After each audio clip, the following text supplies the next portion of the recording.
Hello friends, welcome to Python life YouTube channel. ఇప్పుడు మనం discuss చేయబోయే టాపిక్ ఎక్స్ప్లోరేటరీ డేటా అనాలిసిస్. అందులో understanding data distribution.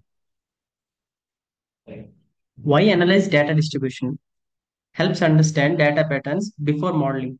So మనం model pick చేసే ముందల డేటా యొక్క ప్యాటర్న్స్ కనిపెట్టడానికి, అర్థం చేసుకోవడానికి ఈ డేటా డిస్ట్రిబ్యూషన్ అనేది మనకు ఉపయోగపడుతుంది. సో అందుకే మనకి ఈ డేటా డిస్ట్రిబ్యూషన్ ని అనలైజ్ చేయడం అనేది అవసరం. అందులో వచ్చి మెయిన్ కీ కాన్సెప్ట్స్ వచ్చేసరికి సెంట్రల్ టెండెన్సీస్. సో సెంట్రల్ టెండెన్సీలో మనకి mean, median, mode, standard deviation, variance ఇవన్నీ కూడా మనకి సెంట్రల్ టెండెన్సీలోకి వస్తాయి. So first mean. మీన్ అంటే మనకు తెలుసు కదా. మీన్ అంటే యావరేజ్. తర్వాత దాని యొక్క ఫార్ములా వచ్చేసి మనకి sum of observations by number of observations. ఇప్పుడు mean mean equal to mean అన్న మ్యూ అన్న ఒకటి. So sum of observations by number of observations.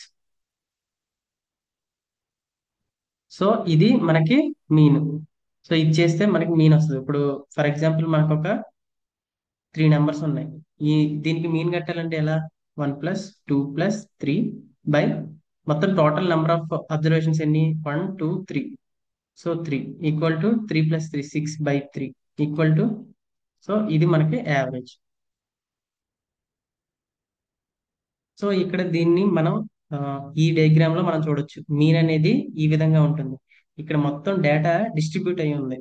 ఇక్కడ కొద్దిగా ఎక్కువగా ఉంది డేటా. ఇక్కడికి వచ్చేసరికి తగ్గుకుంటూ వచ్చింది. దీన్నే రైట్ స్క్యూడ్ అంటాం. మనం ముందుకెళ్లే కొద్దీ చూస్తాం.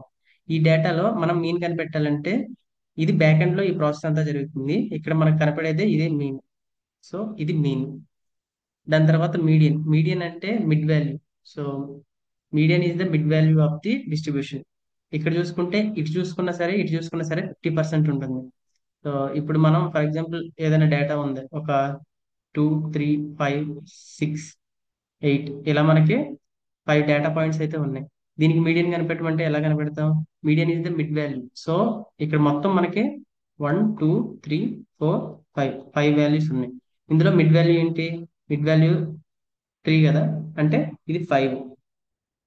సో ఇది వచ్చేసరికి మనకి మీడియన్ అవుతుంది. ఇటు చూసుకున్న 50% ఉంటుంది, ఇటు చూసుకున్న 50% ఉంటుంది. ఇది ఆడ్ కి. సో ఈవెన్ కి అయితే ఎలా వస్తుంది? ఈవెన్ కి అయితే మనకి మిడిల్ లో ఉన్న 2 వాల్యూస్ ని మనం 2 3 5 6 8 9 ఉందనుకోండి. ఇప్పుడు ఈ 2 వాల్యూస్ ని ప్లస్ చేసి బై 2 చేస్తే 5+6/2 ఈక్వల్ టు 11/2 ఏమొస్తుంది మనకి?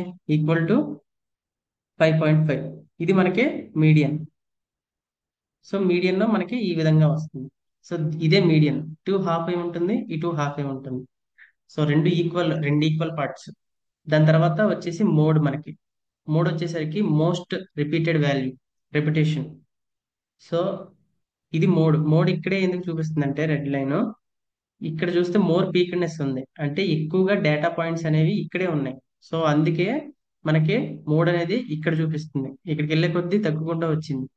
ఇక్కడ కూడా ఎక్కడ చూపించకుండా ఓన్లీ ఇక్కడే చూపిస్తుంది. అంటే మోర్ పీక్డ్నెస్ అంటే ఇక్కడే మనకి పీక్ లో ఉంది, పీక్ లెవెల్లో ఉంది డేటా పాయింట్స్. అందుకోసమని మోస్ట్ రిపీటెడ్ వాల్యూస్ అన్ని కూడా ఇక్కడే ఉన్నాయి కాబట్టి మోడ్ అనేది మనకి ఈ విధంగా ఉంది.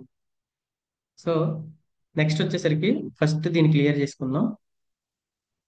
సో నెక్స్ట్ వచ్చేసరికి మనకి స్క్యూనెస్. స్క్యూనెస్ లో మళ్ళీ మనకి రైట్ స్క్యూడ్, లెఫ్ట్ స్క్యూడ్ అని ఉన్నాయి. సో అందులో వచ్చేసరికి రైట్ స్క్యూడ్ వచ్చేసరికి ఇక్కడ మనకి ఆరెంజ్ కలర్ లో కనపడుతుంది కదా. ఈ లైన్ అంతా కూడా రైట్ స్క్యూడ్ లేకపోతే పాజిటివ్ స్క్యూడ్ అని అనొచ్చు. సో ఇది ఏం చేస్తుందంటే డేటా పాయింట్స్ మోస్ట్లీ మనకి ఇలా ఫస్ట్ లో ఇక్కడ ఉంటాయి. సో దాని తర్వాత వెళ్ళే కొద్దీ తగ్గుకుంటూ వస్తుంది. సో మోర్ థిక్నెస్ ఇక్కడ ఉంది కాబట్టి దాని తర్వాత వెళ్ళే కొద్దీ తగ్గింది కాబట్టి ఇది positive skewness or right skewed అంటాం. ఇది నెగిటివ్ స్క్యూడ్. ఇది కంప్లీట్లీ ప్యారలల్ గా ఆపోజిట్ గా ఉంటుంది పాజిటివ్ స్క్యూడ్. ఇక్కడ చూడండి, ఫస్ట్ లో తక్కువగా ఉంది, వెళ్ళే కొద్దీ పెరుగుతూ వచ్చింది. సో ఇది చూసుకుంటే డేటా పాయింట్స్ అన్ని మోస్ట్లీ ఇక్కడ ఉంటాయి. ఇక్కడ కన్నా ఇలా వెళ్ళే కొద్దీ పెరుగుతుంది. సో ఇదేంటి? ఇది నెగిటివ్ స్క్యూడ్. అలానే లెఫ్ట్ స్క్యూడ్. ఇదే అంటారు సిమెట్రిక్ డిస్ట్రిబ్యూషన్ అంటే ఇది. సో ఇక్కడ చూసుకుంటే సిమెట్రిక్ డిస్ట్రిబ్యూషన్ ఉంది కదా, ఇది ఇక్కడ మనకి ఏం జరుగుతుంది, మొత్తం ఈక్వల్ గా రెండు ఇందాక మనం మీడియన్ లో చూసినట్టు ఇటు హాఫ్ ఈక్వల్ గా ఉంది, ఇటు హాఫ్ ఈక్వల్ గా ఉంది. సో ఇది మీడియన్ ఇక్కడ. సో ఈ విధంగా మనకి స్క్యూనెస్ అనేది ఉంటుంది. కర్టసిస్. Kurtosis. It describes the shape of the tails of a probability distribution relative to a standard normal distribution. So ఇది ఏం చెప్తుందంటే ప్రాబిలిటీ డిస్ట్రిబ్యూషన్ యొక్క షేప్ అనేది చెప్తుంది ఇది. సో ఇక్కడ చూసుకుంటే మనకి ఈ కర్టసిస్ లో మనకి అగైన్ త్రీ టైప్స్ ఉంటాయి. ఒకటి లెప్టోకర్టిక్, మెసోకర్టిక్ డిస్ట్రిబ్యూషన్, ప్లాటికర్టిక్ డిస్ట్రిబ్యూషన్. లెప్టోకర్టిక్ డిస్ట్రిబ్యూషన్ ఎలా ఉంటుందంటే మోర్ పీక్డ్నెస్, అంటే మోస్ట్లీ డేటా పాయింట్స్ అనేవి ఇక్కడ పడతాయి.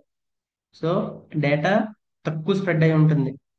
సో దీనివల్ల ఇది లెప్టోకర్టిక్ డిస్ట్రిబ్యూషన్ అంటాం. మెసోకర్టిక్ అలా కాదు, ఇది ఇన్ బిట్వీన్ ఉంటుంది. ప్లాటికర్టిక్ కి అలానే లెప్టోకర్టిక్ కి ఇన్ బిట్వీన్ ఉంటుంది.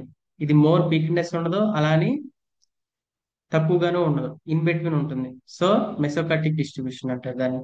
దాని తర్వాత ప్లాటికర్టిక్ డిస్ట్రిబ్యూషన్ వచ్చేసరికి నార్మల్ గా ఉంటుంది. సో మెసోకర్టిక్ కి లెప్టోకర్టిక్ అంటే చిన్నగా ఉంటుంది, అలానే వైడ్ గా ఉంటుంది ఇది. సో ఈ విధంగా మనకి కర్టసిస్ అనేది ఉంది. దాని తర్వాత వచ్చేసరికి మనకి విజువలైజేషన్ టూల్స్. మనకి విజువలైజేషన్ టూల్స్ లో histogram, density plots. So histograms ఎలా ఉంటాయి అంటే ఈ విధంగా ఉంటాయి. మనకి బార్ చార్ట్ తెలుసు కదా. సో బార్ చార్ట్ టైప్ లోనే ఉంటుంది. ఇక్కడ బార్స్ ఉన్నాయి కదా, ఈ బార్స్ రిప్రజెంట్ చేస్తాయి ఈ ఫ్రీక్వెన్సీని బట్టి మనం height of the students. So ఇక్కడ మనకి చూసుకుంటే హిస్టోగ్రామ్ లో 116, 117 ఈ మధ్యలో ఉన్నది.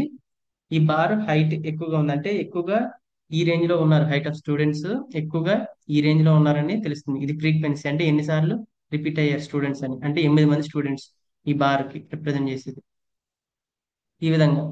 దాని తర్వాత show frequency distribution histograms. Okay. దాని తర్వాత density plots show data spread smoothly. So data అనేది ఏ విధంగా స్ప్రెడ్ అయ్యి ఉంది అనేది చూస్తుంది. సో వెయిట్ వచ్చేసరికి ఇప్పుడు ఇక్కడ మేల్ ఫిమేల్ అని తీసుకున్నాం. ఇక్కడ చూసుకుంటే ఇది ఫిమేల్, ఈ ఫిమేల్ పార్ట్ 40 నుండి ఇక్కడ 70 వరకు స్ప్రెడ్ అయి ఉంది. సో అదే ఇప్పుడు అదే డిస్ట్రిబ్యూషన్ మీద ఇక్కడ మనం మేల్ కూడా తీసుకోవచ్చు. ఇక్కడ మేల్ తీసుకుంటే ఇక్కడ 50 నుండి స్టార్ట్ అయింది వెయిట్, ఇలా స్ప్రెడ్ అవ్వకుండా 80 వరకు వెళ్ళింది. సో ఇది బోత్ మనం చూస్తున్నాం కదా. సో డెన్సిటీ ప్లాట్స్ లో మనం ఏ విధంగా డేటా స్ప్రెడ్ అయింది అనేది చూసుకోవచ్చు. That's it.